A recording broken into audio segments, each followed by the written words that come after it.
que a gente está entendendo por América Latina? Como é que se inventou a América Latina? Eu acho que as discussões não passariam... Porque o Nordeste é uma invenção brasileira, né? A ideia de nação. E a América Latina, eu acho que essa invenção passa necessariamente pelos meios de comunicação, de uma maneira geral. Então, eu acho que a nossa primeira questão é o que é a América Latina? Como se inventou a América Latina?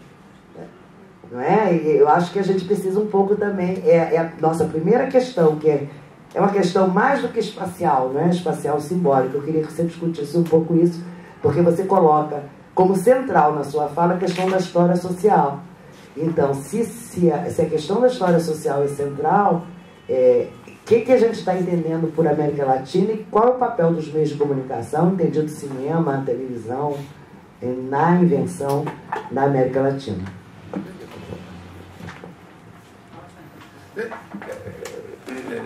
El tema de la invención de América Latina rebasa un poco, va más allá del tema del coloquio, porque yo no creo que América Latina haya sido inventada por los medios de comunicación del siglo XX. O sea, América Latina es una idea que viene de antes. No me interesa anecdóticamente hablar de la expresión en sí misma, que si la inventó Napoleón III o qué, eso me parece secundario. Yo creo que uno puede remontar más bien a otros momentos y sobre todo a la gran fluidez de fronteras que existe aquí desde el siglo XVI. O sea, desde que el Papa inventó aquello de la línea de Tordesillas, que como todos sabemos fue el primer gran fracaso europeo en América Latina, porque aquí nadie respetó la línea de Tordesillas, empezando por los jesuitas. Ni siquiera los jesuitas respetaron la bula papal o el tratado, lo que sé yo. Yo creo que desde entonces, digamos, uno sabe que los historiadores saben y lo han mostrado, que no ha habido una historia separada, a pesar de que en la mayor parte de la época colonial hubo como mínimo dos coronas. Hubo una unificación en un determinado momento en que España y Portugal estuvieron unidos, pero es cierto que hubo la mayor parte del tiempo dos reinos. Pero hay una historia que para mí es una historia común. Por ejemplo, uno de los grandes historiadores brasileños, que es Luis Felipe de Alencastro, historiador en particular de la esclavitud, muestra que las rutas del tráfico no paraban en Río de Janeiro, sino que seguían a Buenos Aires y de Buenos Aires seguían al Alto Perú. Entonces, digamos, yo creo que ahí, bueno, es una cuestión, digamos, de discusión entre historiadores en general. Yo personalmente creo que existe un ámbito posible para la historia comparada, sobre todo. O sea, yo creo que hay que tener mucho cuidado con la retórica de todo tipo. En Brasil hablamos mucho de la retórica baiana como ejemplo de retórica, pero eso es un fenómeno general en América Latina. O sea, tenemos todos gran capacidad retórica y luego a la hora de la verdad cada uno va por un lado, ¿no? Entonces en América Latina esa idea, digamos, de que es un ámbito cultural propio es un terreno de muchas veces de simplemente idealizaciones y de expresiones de, digamos, que se quedan en pura expresión de deseos y que no van a lo concreto. La forma de ir más allá es justamente pasar por estudios comparados, porque los estudios comparados permiten partir de realidades distintas, de realidades disímiles, y tratar de sacar algo nuevo, no solamente de las convergencias, sino también de las diferencias, de las diferencias de ritmo, de las diferencias espaciales. En fin, todo ese tipo de cosas que sabemos que son complejas, de la misma manera que un país como Colombia, de la que nos hablaron esta mañana a través de la televisión, tiene una heterogeneidad territorial y demográfica fantástica que condicionó muchísimo la expansión de la televisión. Un país como Brasil también tiene esa diferencia, por supuesto. Entonces América Latina no es menos heterogénea que ciertos países nuestros que ya encierran esa gran diversidad. Insisto, lo contrario de la idealización y de la homogeneización es el camino de los estudios comparados. Ahora, si queremos, digamos, ampliar esa cuestión, yo creo que Otros recortes son útiles. Alencastro, el historiador que cité antes, considera que hay una posibilidad de considerar el Atlántico Sur como un área importante. Alencastro mostró que Brasil en la época colonial tenía más relaciones más intensas con África, con Angola, que con Portugal. Entonces hay que salirse un poco del marco de la historia nacional, porque la historia nacional es una historia nacionalista, señores. Hay que decir eso bien claro. Y el nacionalismo es una ideología del siglo XIX, que ha hecho desastres todo a lo largo del siglo XX. Basta, aquí no nos vamos a pelear, pero pasemos a otra cosa. Es harto tiempo de ir en otra dirección. Pero otros recortes son posibles. Una historia de las Américas, por ejemplo, es posible también. No solamente de América Latina, como algo disociado o distinto de Estados Unidos. No, una historia de las Américas sería muy útil. Un diálogo entre digamos, latinoamericanistas y historiadores estadounidenses sería de lo más interesante para ver qué cosas tenemos en común. Porque yo creo además en ese sentido que desde como mínimo 200 años, ¿no? para elegir una fecha, puesto que se habla de bicentenario, pero incluso antes, América Latina, su característica principal es de que tenemos relaciones triangulares intensas y permanentes con Estados Unidos y con Europa. No uno y después el otro, no, permanentes. El polo, cada uno de esos tres polos, el polo latinoamericano, el polo estadounidense, el polo europeo, tienen fuerzas distintas y más importantes según los momentos. Tienen incluso signos distintos. Hay momentos en que la influencia que nos viene de Estados Unidos es una influencia modernizadora. Gabo lo ha dicho, puesto que Gabo ha sido citado aquí esta mañana. Sin Faulkner no hubiera escrito. Entonces, en ese momento, la influencia de la literatura estadounidense sobre nuestros escritores fue un elemento de modernización contra el academicismo europeo y sobre todo el español. En cambio, en otros momentos, por ejemplo, tan tarde como el posguerra, la influencia, los vientos nuevos contra la norma hollywoodiense nos vino de Europa. Entonces, ninguno de esos polos tiene un signo único. Esos signos evolucionan según la coyuntura, según el momento, pero desde la Revolución Norteamericana, la independencia norteamericana, aquí en América Latina se piensa no solo en términos de Europa, sino también de Estados Unidos.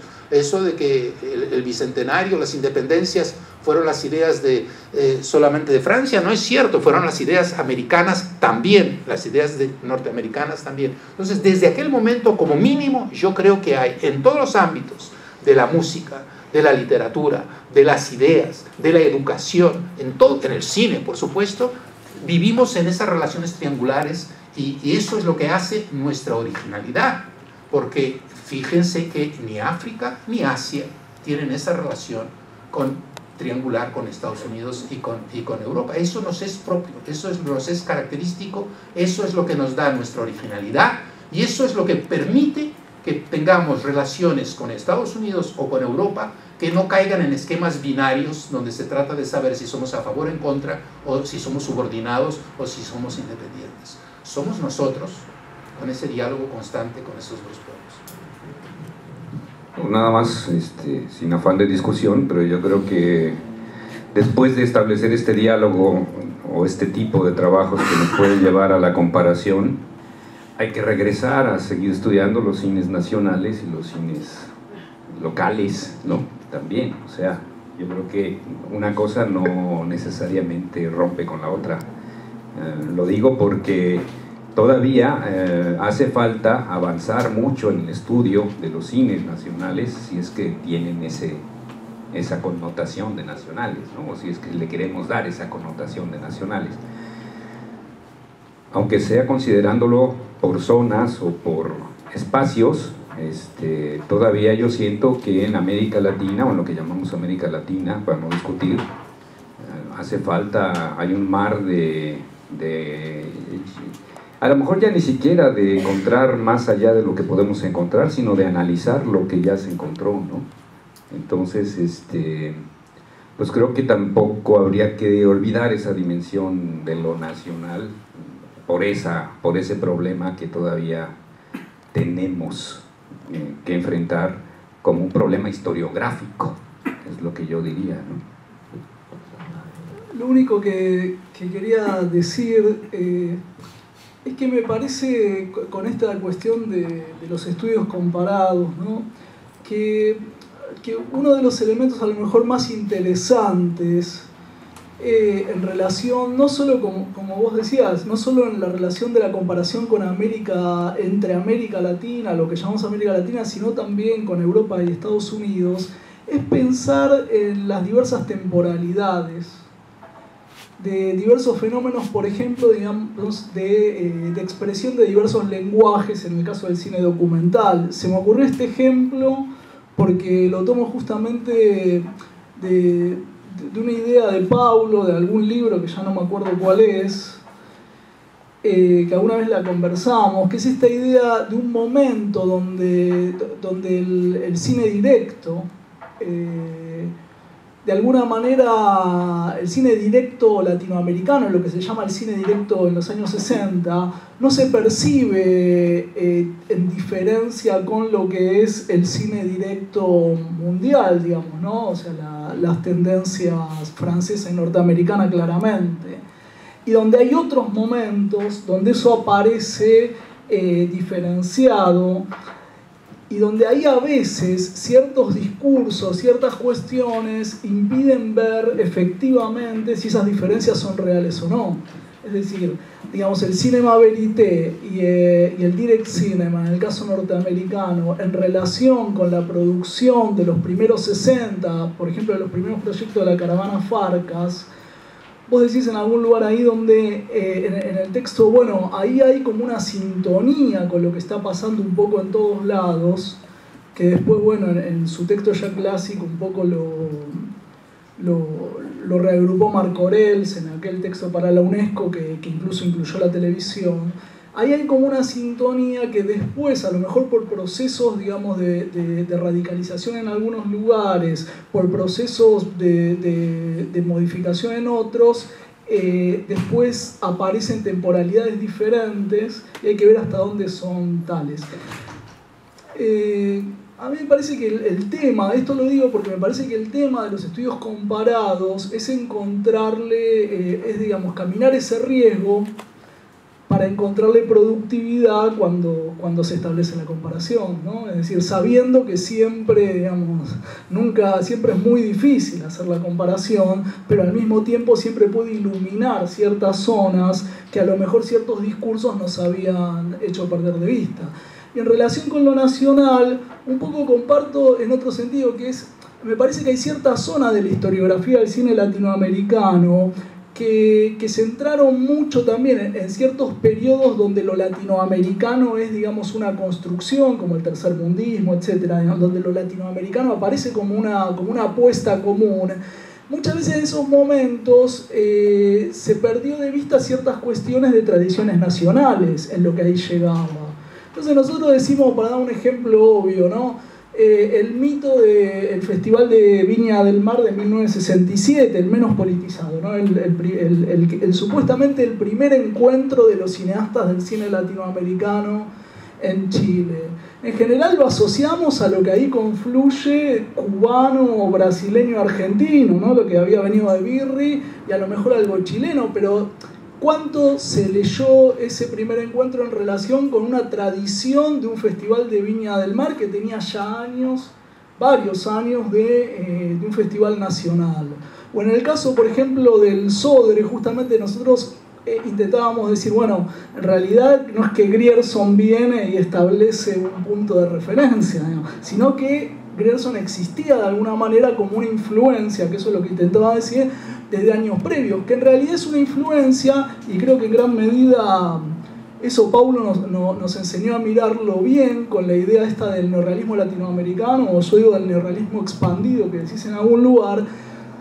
Es una influencia que en realidad nominamos como el documentalismo griersoniano, nominamos como el neorrealismo italiano, pero que en realidad es una mezcla de tendencias con tradiciones nacionales también, que a veces funcionan a posteriori o porque los cineastas latinoamericanos se formaron allá, en Italia, por ejemplo, pero a veces funcionan también casi contemporáneamente, ¿no?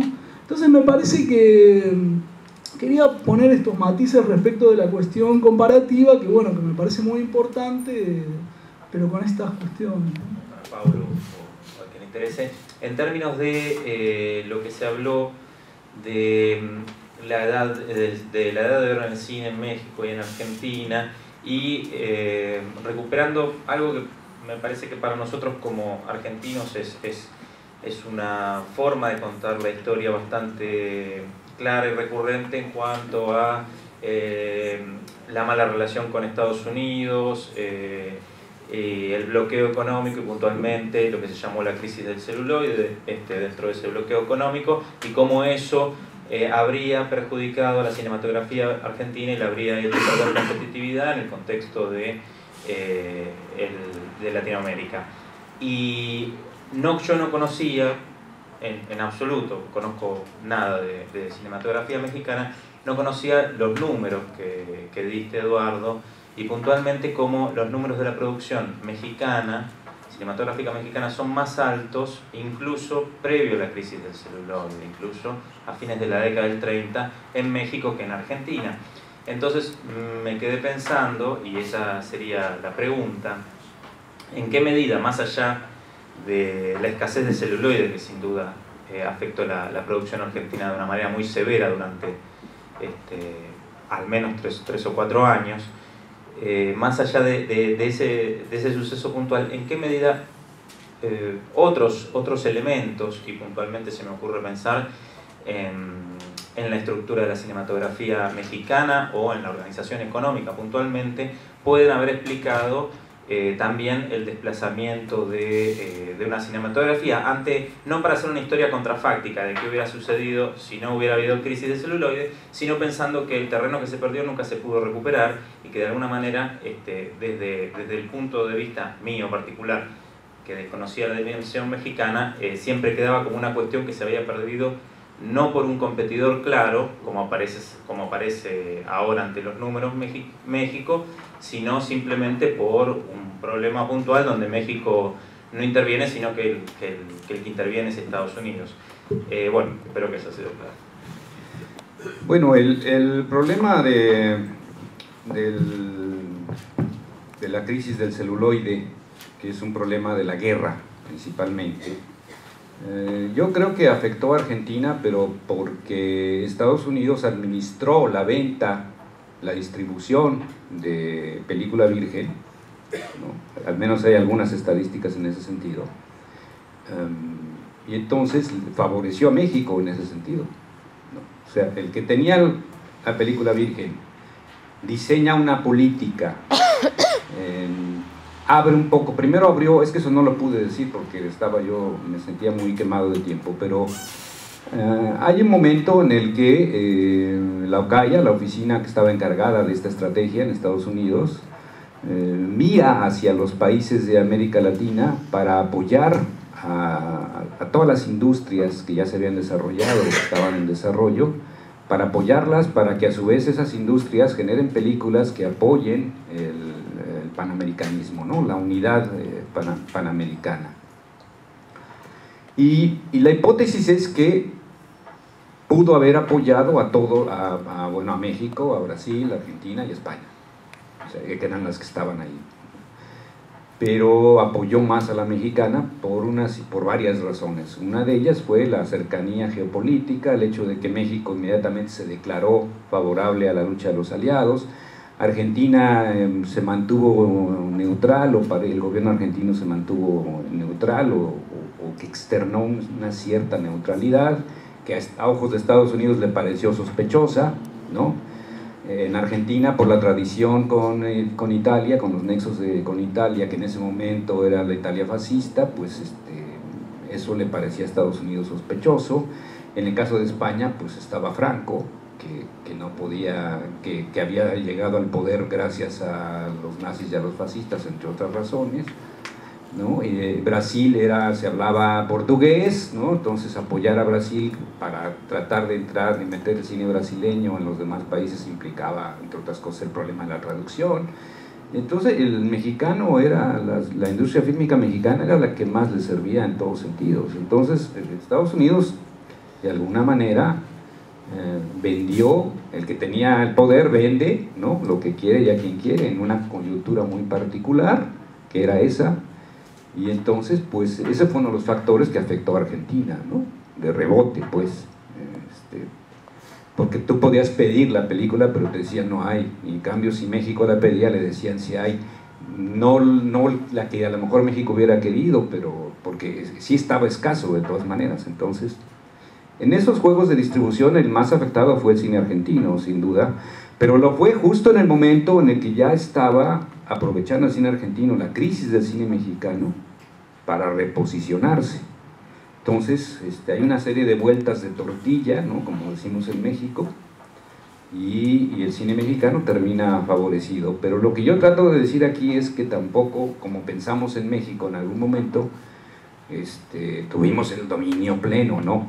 El cine argentino, a pesar de la crisis, se defendió bastante bien, según yo, y logró mantener presencia en mercados que ya de por sí eran, pues, importantes para el propio cine argentino, ¿no?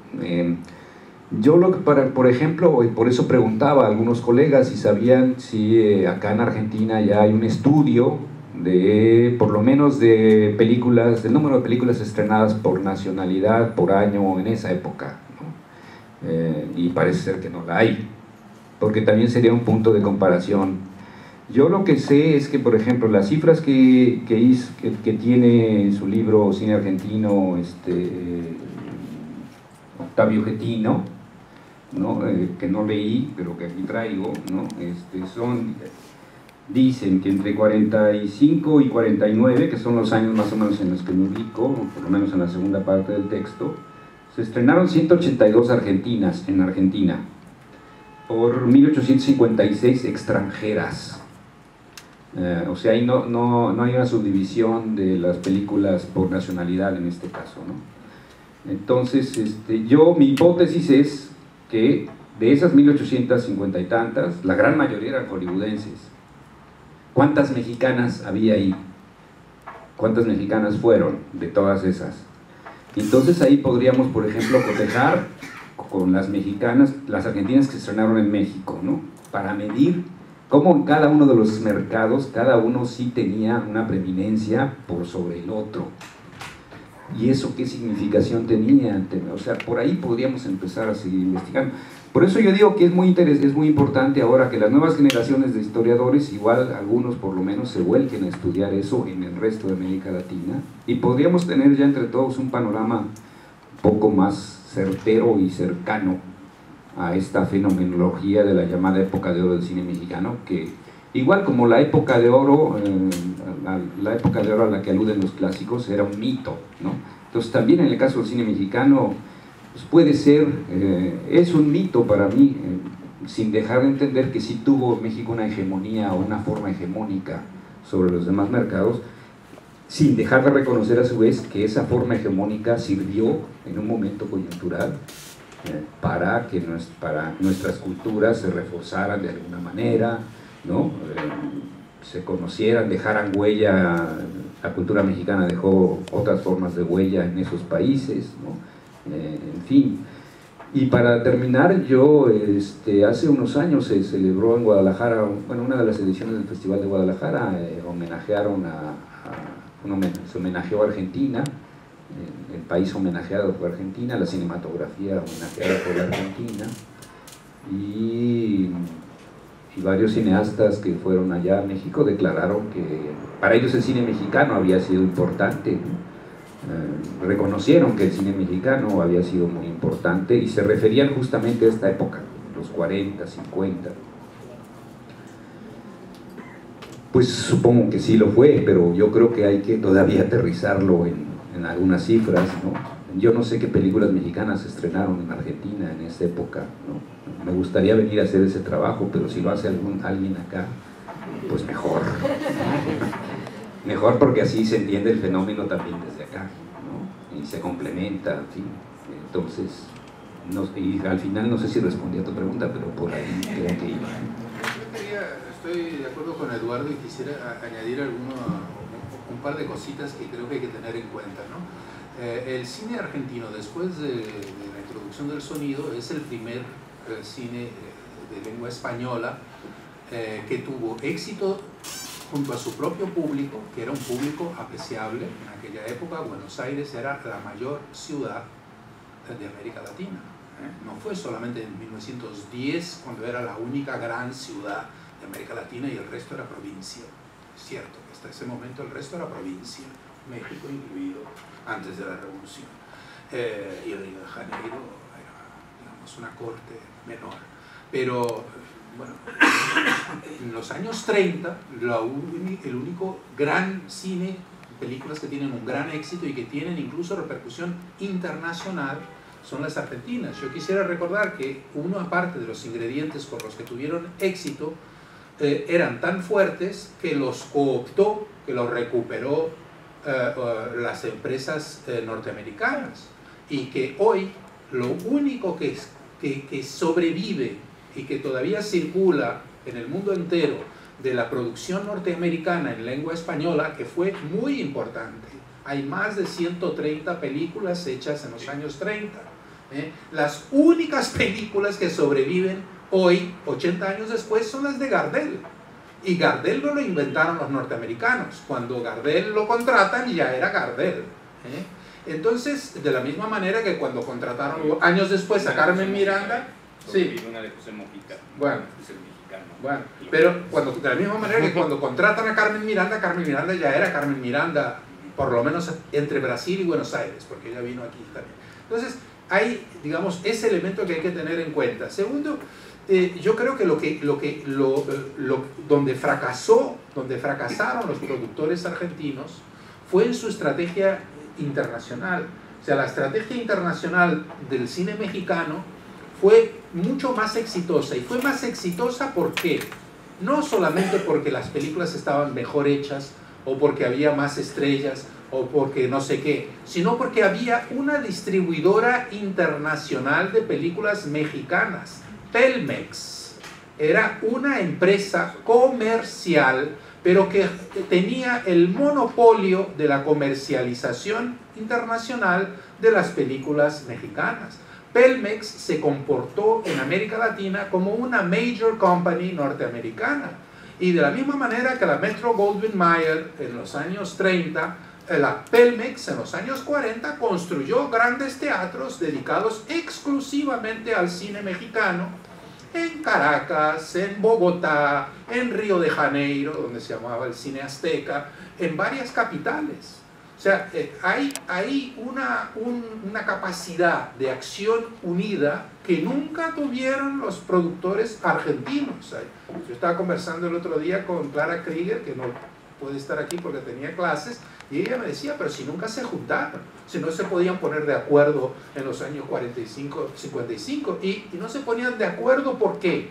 Argentina Sonofilms y los otros, porque bueno, ahí hay algo distinto que cabe a ustedes estudiar, pero que no tiene nada que ver con la crisis del celuloide y todas esas cosas. No tiene probablemente ni siquiera mucho, no tiene siquiera como motivo principal el hecho de que fuera el peronismo, porque el PRI y el peronismo, digamos, no eran mucho mejores desde el punto de vista político en cuanto a su apoyo al cine, pero creo que es cierto que los productores mexicanos pidieron y consiguieron el apoyo del Estado. Se creó el Banco Cinematográfico, o sea, había un banco especializado para el crédito cinematográfico. Eso es extraordinario. Tenían la plata, tenían el capital y tenían el destino de las películas. Había una distribuidora única de películas mexicanas para el interior de la República Mexicana también. O sea que no se construyó solamente, no se creó solamente Telmex, sino también la otra empresa, Películas Nacionales, ¿no? Que es para la distribución dentro de México. Aquí, ¿quién distribuía las películas? Cada uno por su cuenta. ¿Quién vendía las películas? Cada uno por su cuenta. Iba Mentasti por un lado, Machinandiarina por el otro, los otros locos que se rejuntaron allá en su propia productora, los realizadores por su lado, cada uno a su aire. Entonces eso me parece mucho más importante para la derrota del cine argentino frente al cine mexicano. Yo creo que perdieron esa guerra comercial, perdieron la competencia, hicieron intentos, porque también trataron de traer a Arturo de Córdoba, fulanita, no sé qué, para hacer películas. Trajeron al Indio Fernández, hizo una película en Tierra del Fuego, no sé qué, pero bueno, digamos, los mexicanos fueron mucho más lejos en eso. Pero de todas formas, yo por eso digo, hay que tener una visión más compleja del fenómeno, porque no hay ninguna explicación única es válida. La explicación internacional es un dato, pero no explica todo. La explicación de los productores y de las instituciones y todo eso es importante, pero tampoco explica todo. La explicación de que el melodrama mexicano gustó más que el argentino, eso sería disparatado, porque evidentemente había una comunión ahí de géneros y de propuestas y de valores y de todo eso que no permite tener una explicación, digamos, de tipo del contenido, ¿no? El contenido se impuso más, gustó más, no es cierto, no es que gustara más, no es cierto. Y de todas formas, esa cuestión del contenido, por ejemplo, que las películas argentinas tuvieran más impacto en Montevideo es una cosa, en Chile también, pero ¿por qué? ¿Cómo explicar que en Venezuela, en el momento en que se produce el auge productivo de Bolívar Films, ¿cómo explicar que fueron más bien actores y técnicos argentinos los que fueron contratados y no mexicanos, cuando había más impacto en Venezuela de películas mexicanas? Y de todas formas, el hecho de que hubiera elementos que facilitaban el diálogo es también muy relativo. ¿A ustedes les parece normal hoy que las rancheras mexicanas tuvieran éxitos en los llanos venezolanos o en la cordillera colombiana? No, había un folclore colombiano muy fuerte que no tenía nada que ver con las rancheras. Había un folclore peruano igualmente auténtico. ¿Por qué? ¿Cómo explicar que hasta hoy uno va al campo en Colombia o en Venezuela y la gente se acuerda de las rancheras? Las escuchó primero en las películas sus abuelos y luego siguió eso vivo en la radio. Entonces ahí hay cosas que son complicadas, son muy complejas, no las hemos entendido todavía, probablemente porque nos limitamos también al ámbito del cine. O sea, cómo el impacto de la música tiene que estudiarse con los discos, exactamente cómo circulaban los discos, cómo circulaban los programas de radio, los modelos radiofónicos, por qué se imitaban cierto tipo de autores, por qué Félix B. Cañé se volvió el primer autor de éxito a nivel de toda Iberoamérica. Porque Félix B. Cañé es un señor que era autor en una isla, en Cuba. Era una isla, señores. Y ese señor hizo escuela en toda América Latina. Derecho de Nacer tuvo múltiples versiones cinematográficas, radiofónicas, televisivas, etc. Entonces, digamos, a veces yo tengo la sensación de que en realidad estamos en pañales, no nos conocemos. Tenemos que dedicarle más tiempo a todo esto porque en cuanto empezamos a escarbar y a hacernos preguntas, nos damos cuenta de que no tenemos respuestas suficientes, de que en realidad hasta ahora nos hemos contentado de algunas informaciones, pero la realidad es de que el campo está muy abierto, ¿no? ¿Qué tal? Bueno, yo no soy un historiador joven, pero les voy a tratar de contestar algunas cosas. Me llamo César Maranguello. Quería contestarle primero al Alfaro lo de Chile, el triángulo que era tan, digamos, cómo Pelmex conquistó Chile. Chile formaba parte de la línea del Pacífico, nunca el cine argentino conquistó Chile. O sea, se han dado muy pocas películas argentinas, casi ninguna tuvo éxito en la época, estamos hablando del 40. Y Pelmex, uno de los países donde más rápido se introdujo fue en Chile. La triangulación nuestra era Paraguay, Uruguay y Argentina, en la cual intervenían mucho, hablando de las historias comparadas, el hecho de que Max Luxman, el famoso productor y distribuidor y además dueño de la compañía discográfica, tenía cines en esas tres grandes ciudades. El cine mexicano acá tuvo un periodo de, digamos, de auge con Emilio Fernández, que llevaba distribuido por la RKO y llevaba en los cines de primera categoría, el Ópera, el Gran Rex, y se presentaba como película de Emilio Fernández. Todas las demás películas mexicanas, excepto alguna de María Félix, no tanto la de Dolores del Río ni la de Jorge Negrete, sino que la de María Félix, se daban también en el cine central. Además, Pelmex compró el cine del Teatro Avenida, sobre todo en la década del 50, nunca logró imponerse como distribuidor acá. Sí, tuvo mucho éxito el cine argentino en los barrios, acompañando, eran 3 películas, una mexicana y 2 argentinas. La mexicana iba primera y las segundas 2 funciones eran argentinas. El caso aparte a Mario Moreno, porque obviamente lo distribuía Columbia Pictures y él entraba en toda América exactamente igual. Emilio Fernández acá, nosotros no nos enteramos del declive que tuvo artístico, llegó acá, llegó en la onda del incienso, venía Emilio Fernández, el indio, a filmar una película acá en el 55, le fue mal porque además vino la Revolución Libertadora, la película no se pudo explotar. Y tampoco tenía el nombre él, que la gente de Mapol, la productora, que leyó. Entonces cuando la quiso vender en el exterior no tuvo mucho éxito. Con respecto a las cifras que vos contás, hay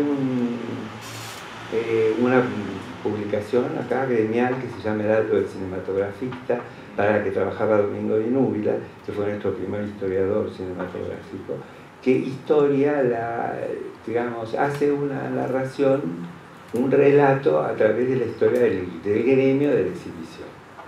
Entonces ahí sí está por año cuántas mexicanas, cuántas argentinas. Ellos no han hecho, eso sí te puede alcanzar si te interesa, porque es muy fácil. Yo creo que el problema del cine argentino fundamental fue la neutralidad durante la guerra, una neutralidad que Estados Unidos vivió como un conflicto permanente, lo vivió como un desafío, fue el único país en América que fue anti-norteamericano. Más allá, en América, y además muy apoyado por Gran Bretaña. Gran Bretaña, mientras estaba aliada a Estados Unidos, daba bomba para que Argentina le mandara la carne. Ellos se mataron el hambre y toda la guerra gracias a la carne argentina. Entonces, obviamente, mientras simulaba triangularse con Estados Unidos, bueno, después pasó algo diferente durante la Guerra de las Malvinas, pero esa es otra historia. Argentina la afectó y Estados Unidos ayudó mucho.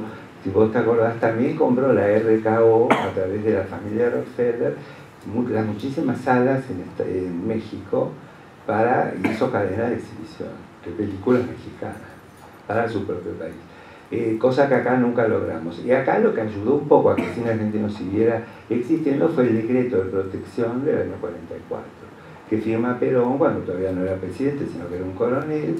Se interesa a través de él mismo y de Eva Duarte, de su mujer, de la historia de qué le está pasando al cine argentino. El cine argentino no tiene mercado, no tiene celuloide, entonces él dice, bueno, vamos a tomar una parte de lo que recauda cada película y se la damos a la industria del cine para que sobreviva.